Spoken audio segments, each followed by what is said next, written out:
Hi, I'm Polly Bath. I speak in schools throughout the country, helping to manage and change difficult classroom behaviors that interrupt instruction. Today, I'm going to answer one of your questions.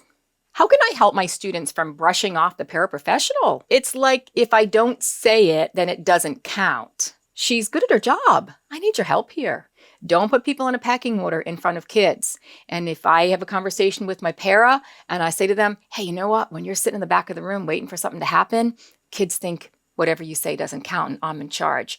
We are both on the same level here. So I want to engage and help my paraprofessional feel more confident in the classroom. So I bounce things off them all the time. I say, what do you think about this? Do you have another way of teaching this?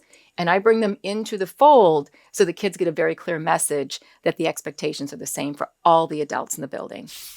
If you're a paraprofessional out there, thank you. You are boots on the ground. Seriously, you are the front line working with some kids who need the most help, and you often have the least amount of information. We've got to turn this corner with paras and every adult in our building. That means we don't say, I'm just a paraprofessional. Never say that in front of kids. Never say that to yourself. You are not just a paraprofessional. Don't forget to like, subscribe, hit the bell for notifications, watch these videos, and if you've got questions for future videos, include them in the comments below.